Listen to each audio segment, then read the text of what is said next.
My name is Eleanor Whitmore. I am 31 years old. I have worked in marketing for 8 years. Every paycheck. I saved a little for the future. When Daniel proposed 2 years ago, I already had enough money saved to pay for our wedding myself. No loans. No begging family for help. I wanted that freedom. I chose a vineyard 2 hours from the city. It had rolling green hills, old stone walls, and a view of the sunset that made my heart calm every time I visited. I booked it 18 months in advance. I paid the full deposit from my personal account. The contract was in my name only. The date was set for June 15th. Everything felt perfect. Then my cousin Brielle got engaged 6 months later. She is 28. She works part-time at a boutique. She has always been the one people feel sorry for. When she announced her engagement, the family celebrated like she won an award. I smiled and congratulated her. I meant it, but I never imagined what would come next. 3 weeks before my wedding, we had a family brunch at my aunt's house. Everyone was there: parents, grandparents, cousins, uncles, tables full of food, flowers everywhere. I thought it was just a nice get-together. My aunt stood up with her champagne glass. She tapped it with a spoon until everyone looked at her. Then she smiled wide, like she was about to give the best news ever. Since Brielle had trouble finding a venue that fit her budget and her dream date, she said loudly, the girls have decided to combine their weddings. Same day, same vineyard, two beautiful brides sharing one magical celebration. Isn't that just perfect? People clapped. Actually clapped. Like this was a generous, heartwarming plan. My mother reached under the table and squeezed my arm so hard her nails left marks. She was telling me without words, don't ruin this. Stay quiet. Brielle looked at me with big innocent eyes. She acted surprised, but I saw the small smile she tried to hide. She had known. They all had known. The wedding planner we hired looked confused. She opened her notebook, then closed it again. The florist stopped typing on her phone. I felt heat rise in my chest. My hands shook under the table, but I kept my face calm. When my uncle asked if I was excited, I answered clearly. My name is Eleanor Whitmore, I said, and it appears I am now sharing my wedding. The table went quiet for a moment. Then people started talking again, pretending everything was fine. I did not argue. I did not cry. I just sat there while they planned my day without me. That night I could not sleep. I kept replaying the brunch in my head. This was not about saving money or helping family. This was about control. They saw me as the reliable one, the one who never says no, the one who fixes problems. So they assumed I would fix this one too, by giving up half my wedding. They were used to me giving in. Growing up, the pattern was always the same. Brielle was sensitive. I was tough. When she forgot her lines in the school play, the whole family rehearsed with her for days. When I won first place in the science fair, they said nice job and changed the subject. At Christmas, my first big promotion got a quick toast. Brielle's new piercing got 20 minutes of discussion. When Daniel and I got engaged, my mother's first words were not, I'm happy for you. They were, do you think this will make Brielle feel left behind? Every time I achieved something, they worried about how it affected her. Every time she struggled, they expected me to step back so she could shine.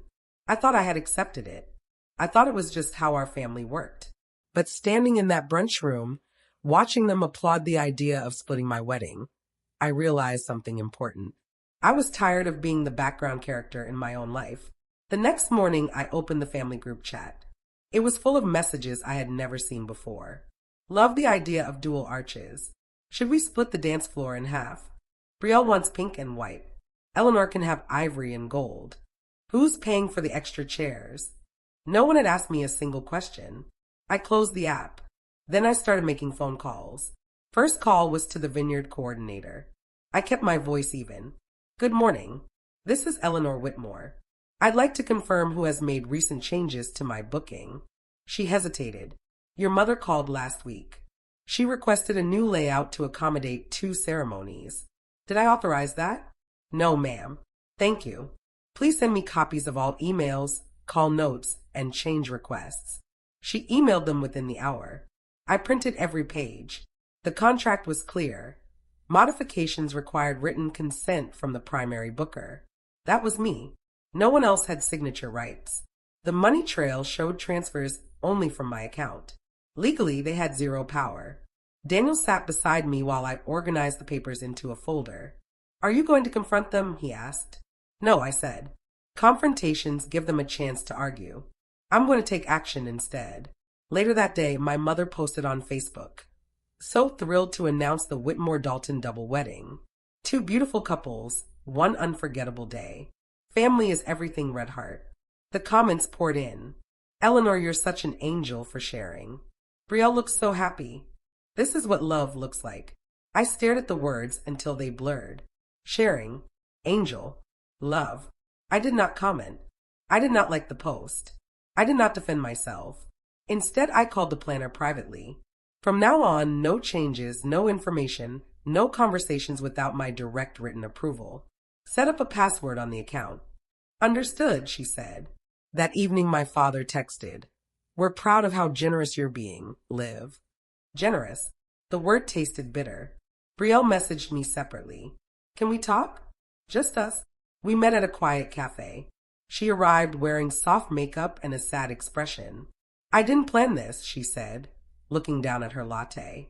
Mom and Aunt Linda thought it would be easier for everyone. Then tell them no, I replied. She stirred her drink slowly. I tried, but they said it made sense. And you're always so good at handling things. There it was again. My strength used as a weapon against me. I leaned forward. You assumed I wouldn't mind because I'm good at handling things. You were wrong. She blinked. I didn't mean to hurt you. But you did. She left without promising to stop it. 2 days later, the venue emailed me. Brielle's fiancé had called asking to expand the guest list to 220 people. Our contract capped at 150. I laughed out loud when I read it. Then I called the manager. If an unauthorized party tried to use the book space, what happens? We would escort them out, he said firmly. Your agreement is the only valid one. I asked for that in writing. He sent it the same day. My mother scheduled a joint planning dinner. The whole family came. They brought mood boards, color swatches, timelines, 2 ceremony arches side by side, 2 first dances, a split cake cutting. I sat quietly and listened. My father said, "We'll cover the extra decor costs." I waited. No one mentioned reimbursing my deposits. I asked calmly, "What is the financial contribution to the venue, catering, and rentals I already paid for?" The room went silent. My aunt laughed awkwardly. "Eleanor, don't make this transactional. We're family." I nodded slowly. "I'll take that under consideration." Then I excused myself, stepped outside, and opened my phone. I searched for elopement destinations. One place kept appearing, the Maldives. Overwater villas, crystal water, private ceremonies at sunrise. No guests, no drama. I checked dates. Our original week was open. Flights had seats. Packages included everything: officiant, flowers, dinner for 2. Daniel looked over my shoulder. "You're really thinking about this?" "I'm past thinking," I said. "I'm planning. I did not book yet, but I saved every screenshot." The next day, a draft invitation appeared in the group chat. 2 names in equal font. My name slightly larger, but only just. I did not reply. Instead, I emailed the Vineyard legal team. I asked for the exact cancellation policy and refund timeline. They replied, "Full notice within 10 days equals 70% refund of deposit." We were on day 8. My aunt sent a contract for a shared vendor coordination. She wanted me to sign it. I had 48 hours left. Daniel asked the only question that mattered. "What will you regret more in 10 years? Sharing your wedding or losing that vineyard?" I pictured the vineyard at sunset. Beautiful, peaceful, but now it felt poisoned. I opened a blank email. Subject: cancellation of booking, Eleanor Whitmore. I wrote it carefully. Polite, professional, final. I am writing to cancel my wedding booking effective immediately. Please process the applicable refund to my original payment method. I read it 3 times. Then I click send. The coordinator replied within 20 minutes. Confirmed. 70% refund incoming. Date released. We will not disclose details unless directly asked. I exhaled for what felt like the first time in weeks. I told no one. The vineyard's online calendar updated. The date showed as available. I booked the Maldives package that night. Flights, villa, officiant, photographer for 2 hours. Everything confirmed. Daniel grinned like a kid. They're going to flip. Let them, I said. They don't own this anymore. Brielle called the next morning, voice shaking. The venue isn't answering my calls. What's going on? I answered calmly. I canceled my wedding. Dead silence. What do you mean your wedding? My mother cut in on the line. The wedding I planned and paid for. It no longer exists. The family chat erupted. Messages flew. Why would you do this? You're being dramatic. She's punishing Brielle. I did not respond. Instead, I forwarded the unauthorized change requests and call logs to 3 relatives who had been kept in the dark. My grandmother, my dad's sister, and my cousin Mark. I attached one sentence, for transparency. Then I turned off notifications. The vineyard posted a short update on their site. No joint event booked for June 15th. Previous reservation canceled by primary client. No venue. Peak season. Nothing available within 3 hours of the city. Brielle had 0 options. My aunt posted a long rant blaming me for selfish behavior. I let it sit. My father called and asked to meet alone. We sat in his car outside a park. You embarrassed the family, he said quietly. You embarrassed yourselves, I answered. I handed him the folder of evidence, emails, contracts, call records. He read in silence. When he finished, he had no words left. My mother sent a text later. If you go through with this, we're withdrawing the gift money we planned. I replied once, we're eloping. Location private. Date unchanged. They tried everything. Guilt, anger, tears, threats. None of it worked. Brielle announced she might postpone her engagement due to unforeseen circumstances. Some relatives started asking real questions, inside chats. Why was Eleanor expected to fund 2 weddings? Why didn't they ask her first? The narrative shifted slowly. My aunt tried a public apology post. We're sorry if Eleanor felt hurt. We only wanted to include everyone. If she could just be more flexible. I did not respond. Flexibility had built this mess. Boundaries would end it. Wedding week arrived. We packed light. No big suitcases. No gifts to return. At the airport, the silence felt sacred. No group texts. No last-minute demands. Just boarding passes and each other. People on social media started asking why there were no rehearsal dinner photos or bridal shower updates. We did not explain. The flight was long. We held hands the whole way. When we landed, warm air and salt greeted us. Our villa sat over turquoise water. Steps led straight into the ocean. The morning of our ceremony, the sky was pink and gold. We walked barefoot on soft sand.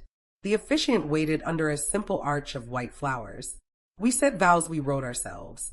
Short, honest, ours. No audience watching for mistakes. No one comparing dresses. No hierarchy. Just us. During what would have been our original ceremony time, my mother texted, "Please call. We can fix this. Everyone misses you." I read it. Then I turned the phone face down. We posted 3 photos the next day. Me in a simple white dress. Daniel in a linen shirt. Ocean behind us. Smiles that felt real. Comments came slowly. You look so peaceful. This is beautiful. Where was the big wedding? Family saw the pictures. They saw the calm.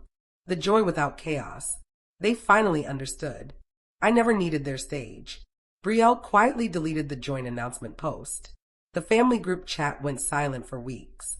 No dramatic blow-ups. No revenge speeches. Just distance.